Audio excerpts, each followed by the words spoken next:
माँ, हम दोनों परमपिता विष्णु और शिव जी का आशीर्वाद प्राप्त करने के लिए तपस्या करने जा रहे हैं। हम भक्ति की शक्ति प्राप्त करना चाहते हैं। आप भी यही चाहती थी ना कि हम शक्तिशाली बने? जहां जाना चाहते हो जाओ, जहां जाओ सुखी रहना। प्रणाम माँ।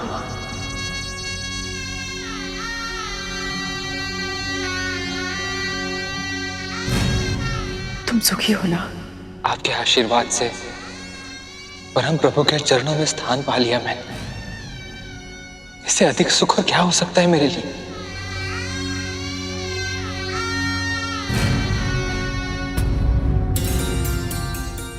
विद्या माँ,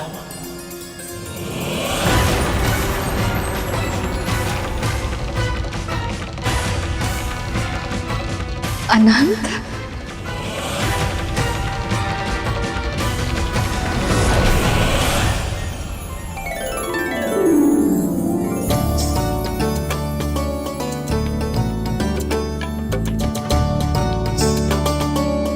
सदैव सुखी रहे, यशस्वी हो। जानते हो, जब से गरुड़ ने तुम्हारे बारे में बताया है, तब से तुम्हें देखने की इच्छा थी अनंत। मेरी भी बहुत इच्छा थी आपके दर्शन करने की माँ। मैं भले ही घर से दूर चला गया, पर आपका विचार मेरे मन में सदैव रहता है।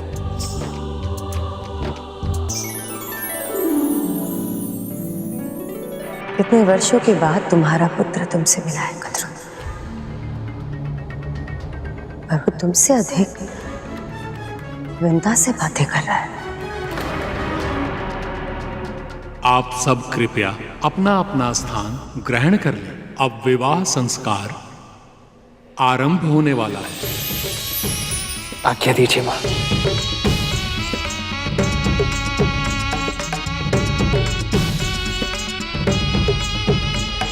माँ, विवाह को संस्कार क्यों माना जाता है? क्योंकि विवाह कोई शारीरिक या सामाजिक अनुबंध मात्र नहीं है, आध्यात्मिक साधना का माध्यम भी है। दो आत्माओं का पवित्र योग है विवाह।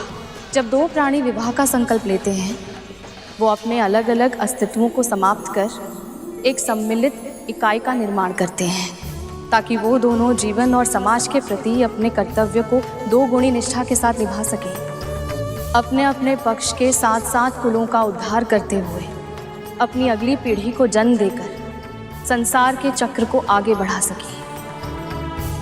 विवाह वो बंधन है गरुड़, जिसमें बंधकर हम अपने माता पिता के ऋण को आंशिक रूप से चुका पाते हैं।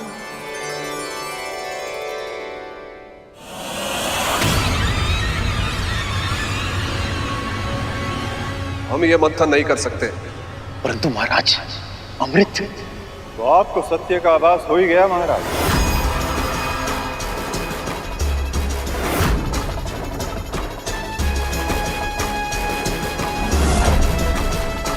गुरुदेव आप?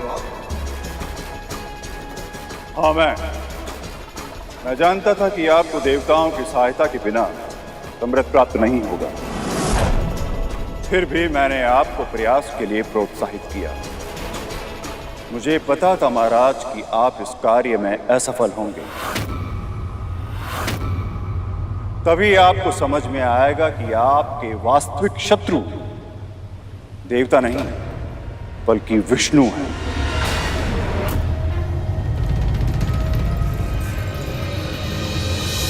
जब देवता संधि का प्रस्ताव लेकर आए थे, तभी मैं समझ गया था कि ये विष्णु के अगले अवतार के प्रकट होने का समय है, और ऐसा होना असुरों के लिए संकट का कारण बनेगा।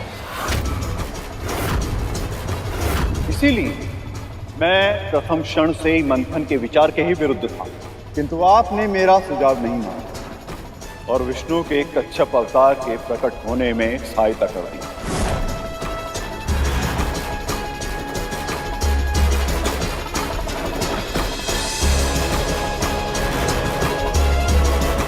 और इसी मूर्खता के कारण लक्ष्मी क्षीर सागर से वापस लौट आई।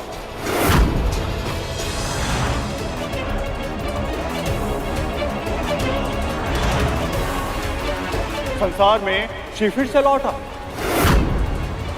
आप सभी असुरों के कारण देवता अपनी शक्तियां पुनः प्राप्त करने में सफल हुए।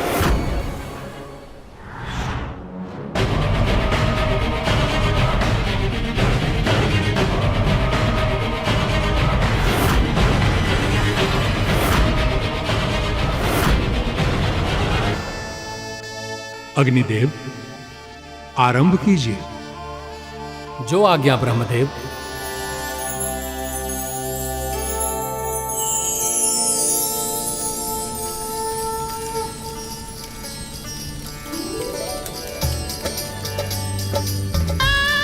ओम इंद्राय स्वाहा, ओम सोमाय स्वाहा, इदम सोमाय नमः इत्याज्य भागौ, ओम भुवः स्वाहा।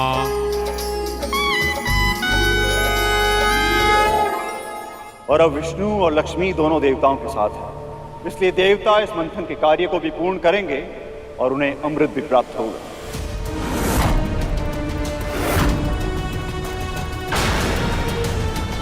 फिर चाहे ये मंथन असुरों के साथ पूरा हो या उनके बिना।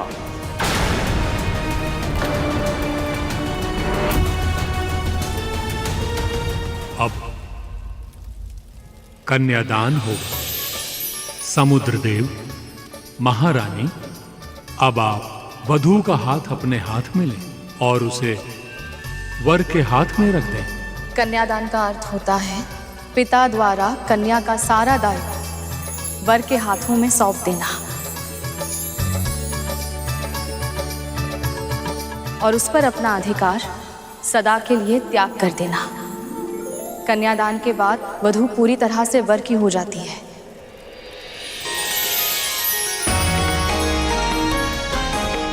मैं भी सदैव आपका ही रहूंगा।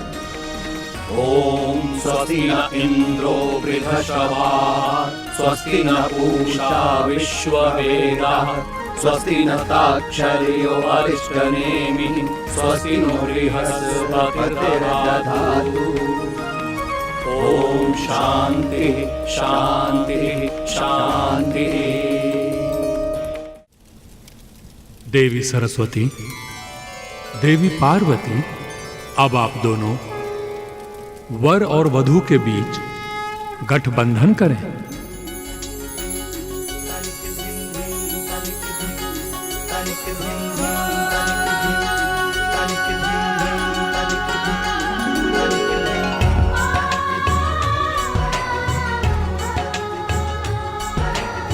ध्यान से देखो पुत्र, इस गठबंधन में रखे जाने वाली हर वस्तु का एक विशेष अर्थ और महत्व है।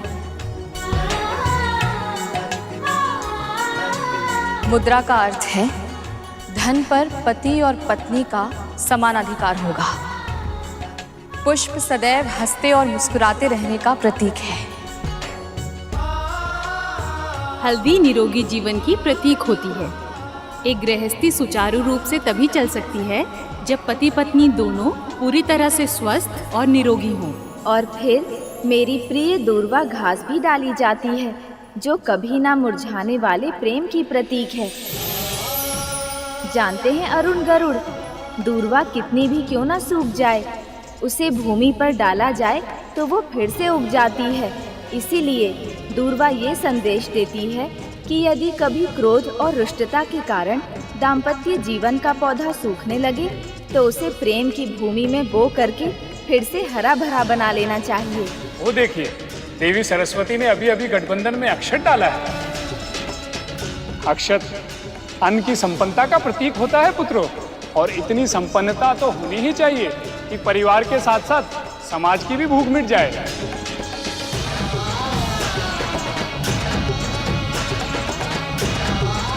अब तो आप सदा के लिए मेरे प्रेम के बंधन में बंध गई।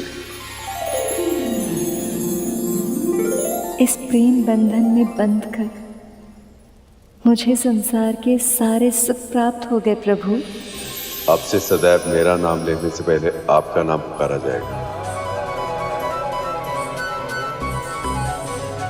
अरे वाह, ये विवाह संस्कार कितना रुचिकर है। इसके हर छोटी बड़ी रीति के पीछे कितने संदेश, कितने विचार छिपे हुए हैं। बातों बातों में चूक मत जाना करो। अभी विवाह की सबसे महत्वपूर्ण रीति आरंभ होने वाली है। अब आप दोनों अपनी अपनी प्रतिज्ञाएं लें। आज से अपनी धर्मपत्नी को अर्धांगिनी घोषित करते हुए मैं इनके साथ अपने व्यक्तित्व को मिलाते हुए एक नए जीवन की सृष्टि करता हूं। अपने तन के अंगों की भांति ही मैं अपनी अर्धांगिनी की भी रक्षा करूंगा।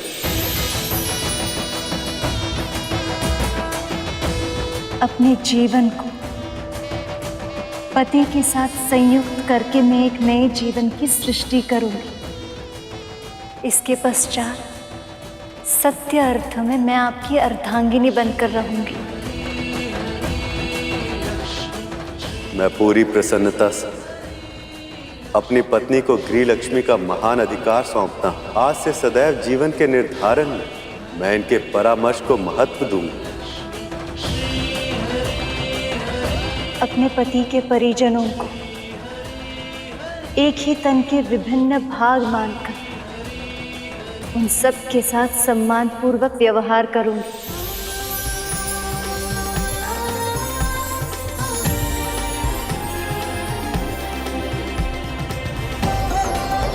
नारद, गरुड़, शेषनाग मेरे और श्री विष्णु के परिवार के अभिन्न अंग हैं। ये सब और मेरे सारे सच्चे भक्त ही तो हैं मेरा परिवार।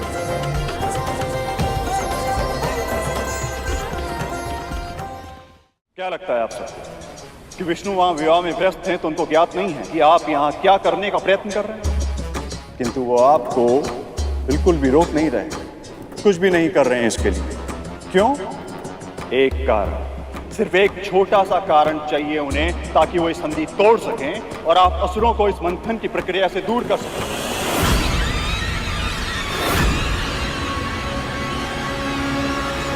ताकि सारा का सारा अमृत देवताओं को प्राप्त हो सके।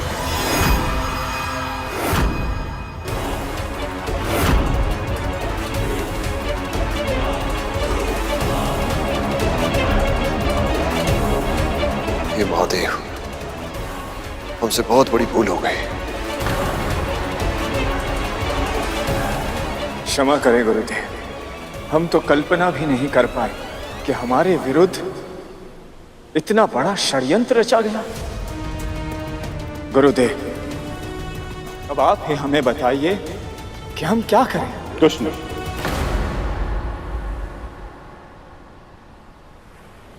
अब आप कुछ नहीं कर सकते, इसलिए जो संकल्प लिया है उसे पूर्ण करना होगा। विष्णु और लक्ष्मी का विवाह समाप्त होने तक की प्रतीक्षा कीजिए और उसके बाद पुनः मंथन के कार्य में जुट जाइए। और इस समुद्र मंथन के साथ साथ एक विचार मंथन भी अपने मस्तिष्क में हर क्षण करते रहिए कि असुरों को अमृत पहले कैसे प्राप्त हो।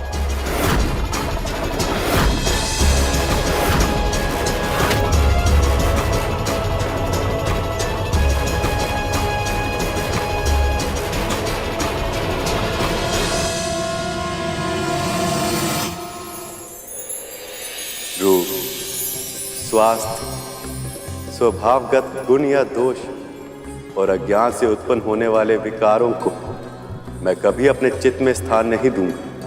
उनके कारण असंतोष व्यक्त नहीं करूंगा।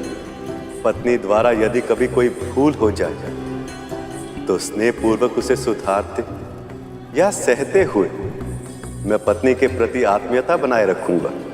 सदैव परिश्रम पूर्वक घर के सारे कार्य करूंगी। मैं पति की प्रगति और घर के विकास के लिए समुचित योगदान करूंगी। मैं पत्नी का मित्र बनकर रहूंगा और सदैव अपार स्नेह देता रहूंगा। इस वचन का पालन मैं पूरी निष्ठा और सत्य के आधार पर करूंगा। मैं पतिव्रत धर्म का पूर्ण रूप से पालन करूं, कपट और दुरावा नहीं करूं। पति के आदेशों का अविलंब पालन करने का अभ्यास करूंगी। जिस तरह से पत्नी के लिए पतिव्रत की मर्यादा का निधान है, मैं स्वयं उसी दृढ़ता से पतिव्रत का पालन करूंगा। चिंतन और आचरण दोनों में पर नारी के साथ वासनात्मक संबंध का विचार भी कभी नहीं आने दूंगा। मैं सेवा, स्वच्छता और प्रिय वचन का सदैव पालन करूंगी। ईर्ष्या और कुड़न से दूर रहूंगी और सदैव प्रसन्नता बांटने का प्रयास करूंगी। पत्नी की प्रगति, सुख और सुरक्षा की व्यवस्था मैं अपनी पूरी शक्ति के साथ करूं। किसी के सामने भी पत्नी को लांछित या तिरस्कृत कभी नहीं करूंगा।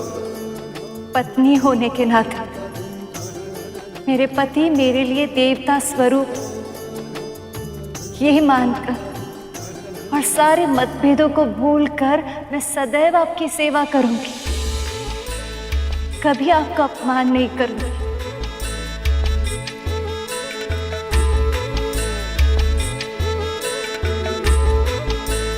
अब आप दोनों शिलारोहण के लिए खड़े हो जाएं।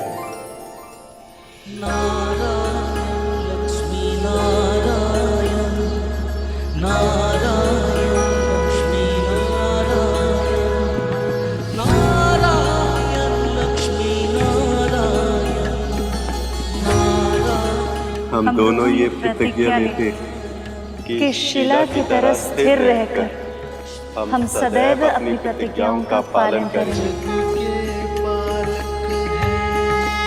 हम दोनों ये प्रतिज्ञा लेते हैं कि शिला की तरह स्थिर रहकर हम सदैव अपनी प्रतिज्ञाओं का पालन करेंगे।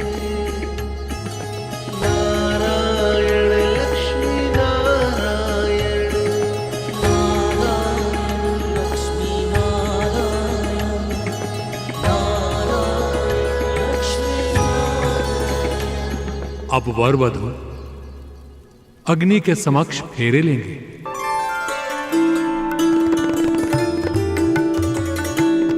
माँ, ये सभी फेरे अग्नि के सामने क्यों लिए जाते हैं?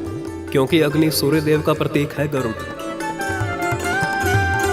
और सूर्य देव से अधिक इस संसार में घटित हर कर्म का साक्षी और कौन हो सकता है। सब कुछ देखते हैं सूर्य देव, इसीलिए उनको अर्थात उनकी प्रतीक अग्नि को ही साक्षी मानकर विवाह किया जाता है गरुड़। अद्भुत। ये जानने के बाद तो मैं स्वयं को और अधिक सौभाग्यशाली अनुभव कर रहा हूँ, क्योंकि अग्निदेव और सूर्यदेव मेरे बड़े भाई हैं।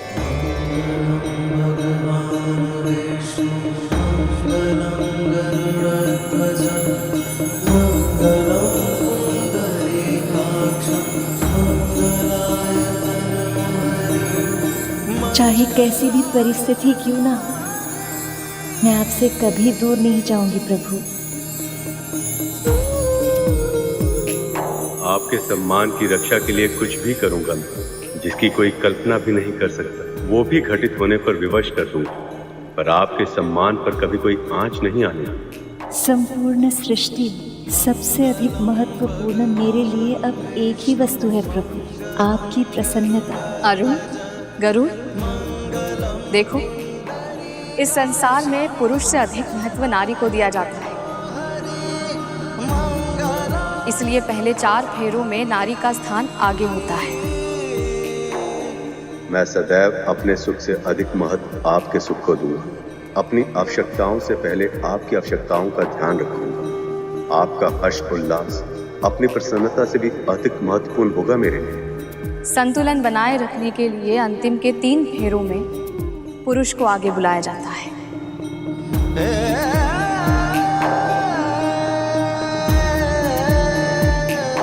वैसे तो मैं आपके ऊपर कोई संकट आने ही नहीं दूंगा, पर यदि विधि के विधानवश आ भी गए तो आप तक पहुंचने से पहले उसे मेरा सामना करना होगा। जो आपका अहित करेगा उसके सामने चट्टान बनकर खड़ा हो जाऊंगा।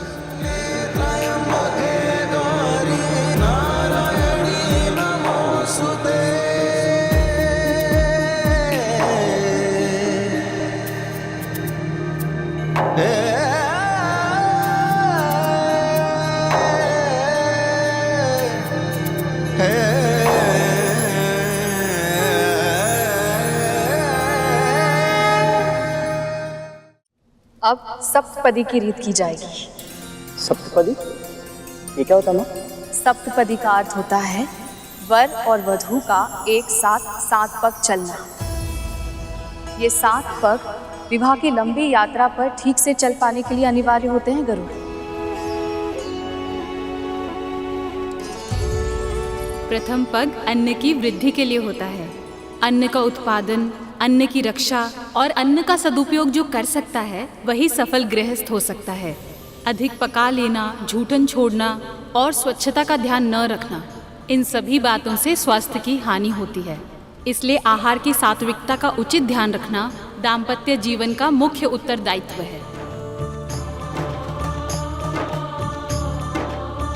दूसरा पग शारीरिक और मानसिक बल की वृद्धि के लिए होता है। व्यायाम, परिश्रम, उचित और नियमित आहार विहार से तन का बल स्थिर रहता है। अध्ययन और विचार विमर्श से मनोबल बढ़ता है। जिन प्रयत्नों से दोनों बल बढ़े, पति और पत्नी समर्थ, स्वस्थ और सशक्त बने, उनका उपाय सोचते रहना चाहिए। तीसरा पग धन की वृद्धि के लिए होता है। जैसे मुद्रा अर्जित करना आवश्यक है, वैसे ही व्यय की मर्यादाओं का ध्यान रखना दाम्पत्य जीवन का प्रमुख कर्तव्य है। चौथा पग होता है सुख की वृद्धि के लिए।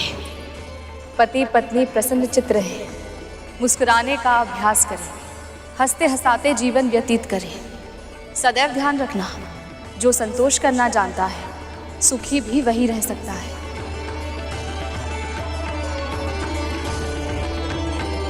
पांचवा पग परिवार पालन की नीति सिखाने के लिए होता है। छोटे बड़े सभी के साथ उचित व्यवहार किया जाए। आश्रित पशुओं, सेवकों और दासों को भी अपने परिवार का अंग माना जाए। उन सभी आश्रितों की उचित देखभाल, सुरक्षा, उन्नति और सुख शांति के उपाय अपनी पूरी क्षमता के साथ किए जाएं। यही इस पांचवें पग की शिक्षा है। संतानों को जन्म देना स्वाभाविक है, इसीलिए दाम्पत्य जीवन में उसका भी स्थान है। परंतु इन कर्तव्यों का निर्वहन करते हुए भी मर्यादाओं का पूरी कठोरता और सतर्कता से पालन किया जाना चाहिए। यही इस छठे पग का संदेश है।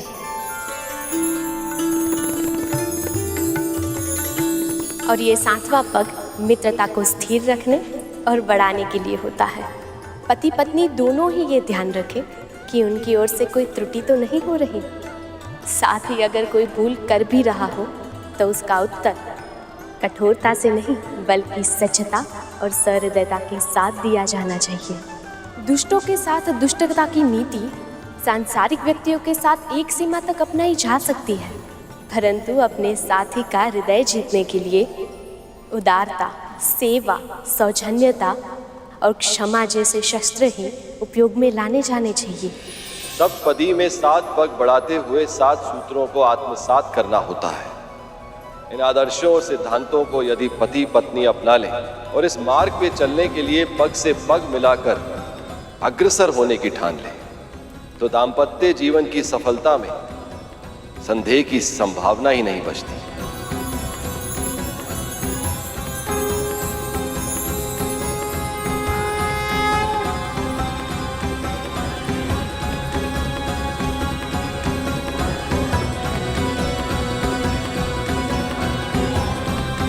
सप्तपदी होने के बाद ही अर्धांगिनी को वामांगी का अधिकार प्राप्त होता है।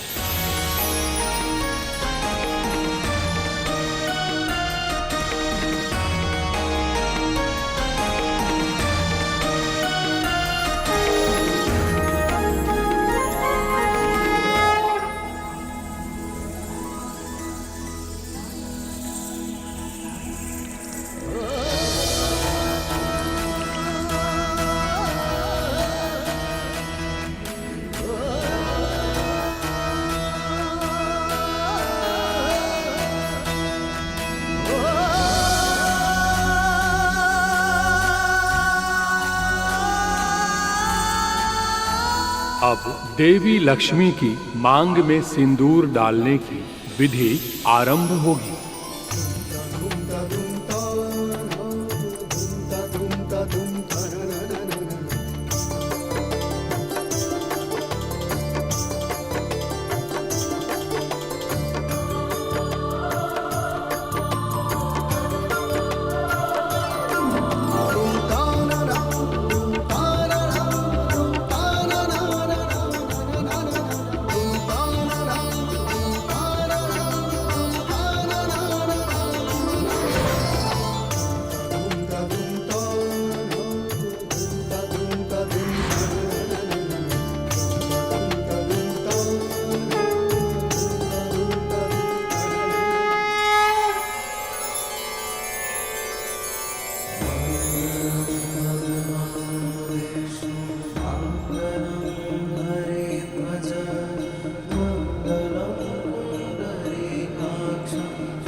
जानते हो सिंदूर मांग में क्यों भरते हैं? क्योंकि ब्रह्म ज्योतिर्मय है और उसकी ज्योति का रंग लाल है। और ये शुभ इसलिए होता है क्योंकि नारी की मांग ब्रह्मरंध्र के ठीक ऊपर होती है। स्त्रियों का ये स्थान बहुत कोमल होता है, इसलिए यहाँ सिंदूर भरने से स्त्री के तन में विद्युत तरंगें नियंत्रित रहती हैं। सिंदूर दान की इस अंतिम रीति के साथ अब विवाह संपन्न हुआ।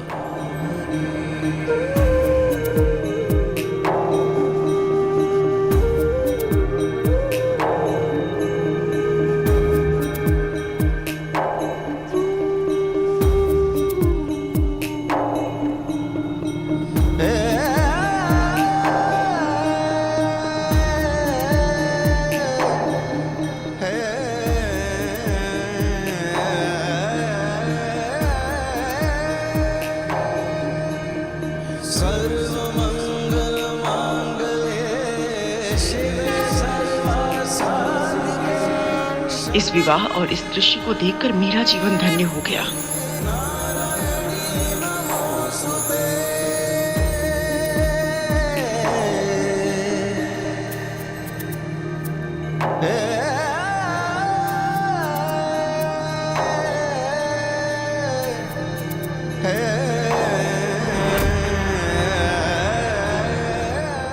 कद्रू, तुम्हारा मुख क्या हुआ? तुम इतना आश्चर्यचकित होकर क्या देख रही हो? क्या हुआ मेरे मुख को? कद्रू, तुम्हारे चेहरे के दाग। क्या हुआ है? बोलो। कद्रू, वो लुप्त हो गए हैं।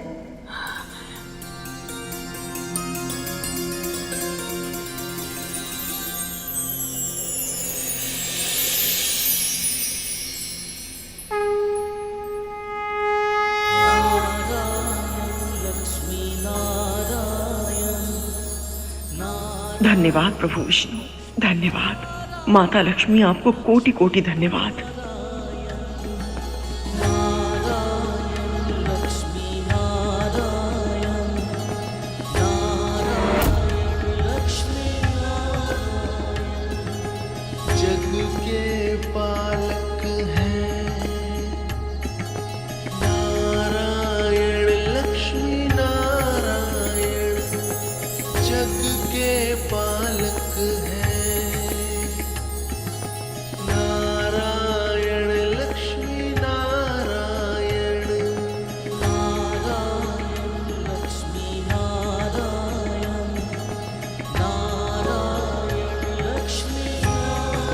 लगता है आप समझी नहीं असुर माता। ये महिमा प्रभु विष्णु और माँ लक्ष्मी की है। आज विवाह इनका हुआ है, पर जो अतिथि पूरे मन से सम्मिलित हुए हैं, अब उन सबका कल्याण होगा। नारायण नारायण। सत्य कहा मुनिवर। केवल आज ही नहीं, आज से अनंत काल तक जो भी पूरे मन से और सच्ची श्रद्धा से लक्ष्मी नारायण का ध्यान करेगा, उसके जीवन में सुख, समृद्धि और शांति का वास होगा। उसके सारे मनोरथ सफल होंगे, सभी इच्छाएं पूरी होंगी।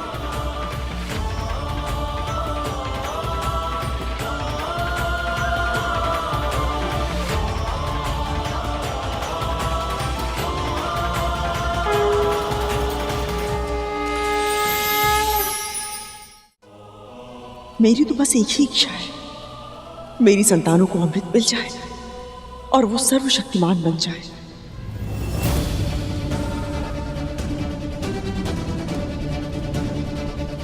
माया का खेल भी कितना अनोखा है, कितनी शीघ्र घेर लेती। अभी कुछ क्षण पहले तक कद्रू के मन में केवल भक्ति थी, किंतु इच्छाओं ने फिर से इसे अब जकड़ लिया। पर प्रभु, जब तक ये अपने दोषों से मुक्त नहीं होती, विंता और गरुड़ अपने दासित्व से मुक्त कब होंगे?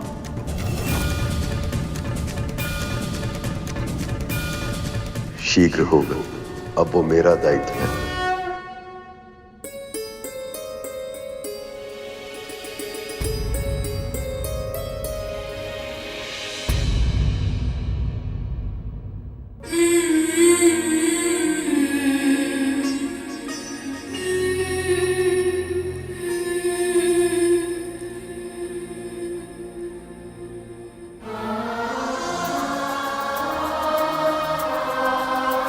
रो क्यों रहा है तू?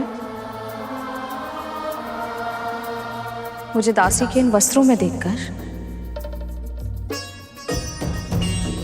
ये तो होना ही था ना गरुड़। परंतु क्यों माँ? जब प्रभु विष्णु और माता लक्ष्मी के आशीर्वाद से बड़ी माँ के मुख के धब्बे हट सकते हैं, फिर हमें दासत्व से मुक्ति क्यों नहीं कर? किसी और को क्या मिला है और हमें क्या नहीं मिला, ये सोचना व्यर्थ है। मैं अपने जीवन में ये भूल एक बार कर चुकी हूँ, जब मैंने अपने सौभाग्य से प्रसन्न होने के स्थान पर अपना ध्यान कद्रू दीदी के सुख पर केंद्रित कर दिया था, जिससे मेरे मन में ईर्ष्या के महापाप ने जन्म ले लिया था। गरुड़, मैं नहीं चाहती तो भूल कर भी वही भूल फिर से दोहरा दे।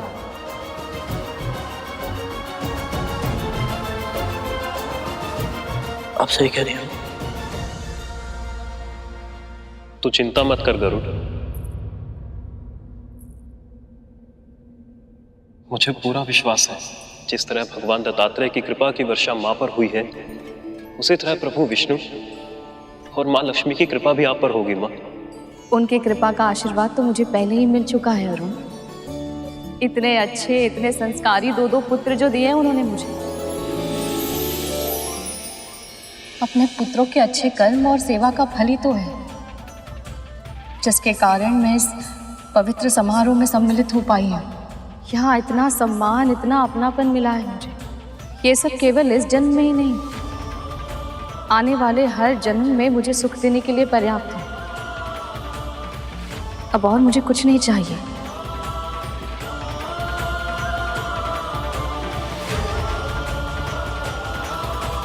जब आपके सुख का दायित्व स्वयं प्रभु विष्णु के लिए है, तो अब कोई संकट, कोई पीड़ा आपको छू नहीं पाएगी।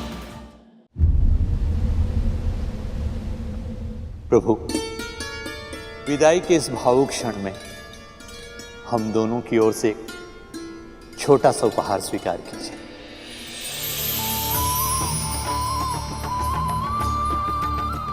इसकी कोई आवश्यकता नहीं है पिताजी। ये मणि उस सम्मान का प्रतीक है जो आप सबने मुझे दिया है। आज मैं अपनी पुत्री के साथ साथ इस मणि को भी आपको सौंप रहा हूं। आपकी पुत्री मेरे हृदय में वास करती है।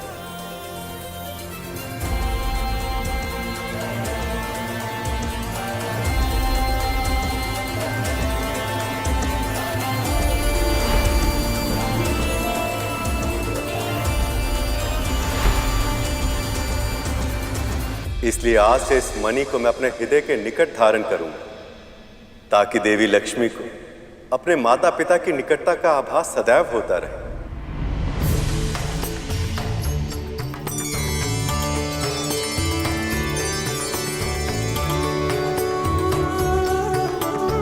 सारे संसार की श्री को हम दोनों भला दे ही क्या सकते हैं, फिर भी पुत्री, इसे हमारी प्रेम की भेंट समझकर स्वीकार कीजिए।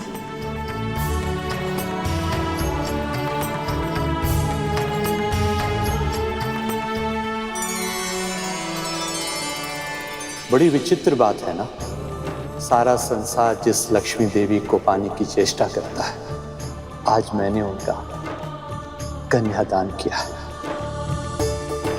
पर मैं जब देखता हूं कि मैंने अपनी पुत्री का हाथ किन हाथों में दिया है, तो ऐसा लगता है जैसे इससे बढ़कर और पुण्य कार्य कुछ हो ही नहीं सकता। अपनी पुत्री का घर से जाना किसी को अच्छा नहीं लगता, पर मैं लक्ष्मी भी हूँ और जाते जाते मैं इस घर को कुछ देना चाहती हूँ।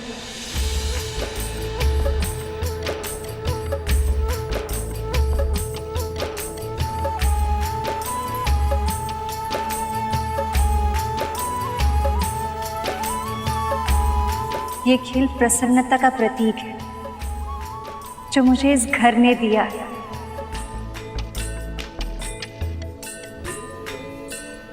पत्नी होने के नाते मुझे आगे बढ़ना है, किंतु पुत्री होने के नाते मैं यहाँ प्रसन्नता बिखेर के जाना चाहती हूँ।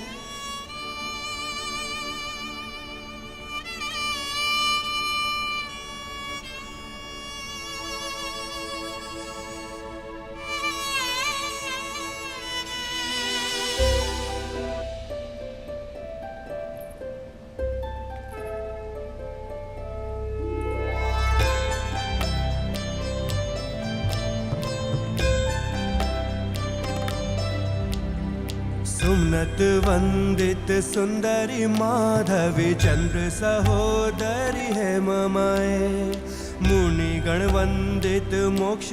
जिसका पुत्र स्वयं स्वर्गाधिपति हो उसे किसी के सामने झोली फैलाने की क्या आवश्यकता। सद्गुण वर्षिणी शांति युते जय जय है मधुसूदन कामिनी धन लक्ष्मी रूपेणा पालय मां। श्लो अष्टलक्ष्मी नमस्तुभ्यं वरद काम रूपिणी विष्णु वक्षः स्थलारूढ़ भक्त मोक्ष प्रदायिनी जगन्मात्रे च मोहिन्ये मंगलम शुभ मंगलम।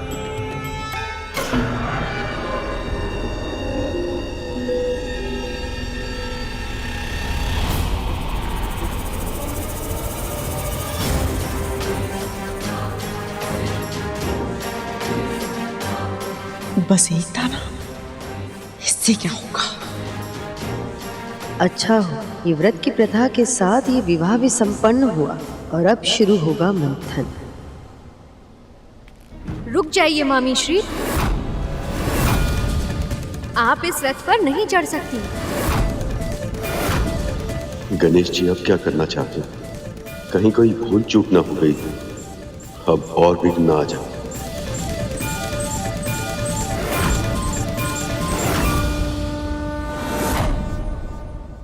पक्षीराज गरुड़ के साहस भरे कारनामे देखने के लिए चैनल को सब्सक्राइब करें और साथ ही बेल आइकॉन दबाना न भूलें।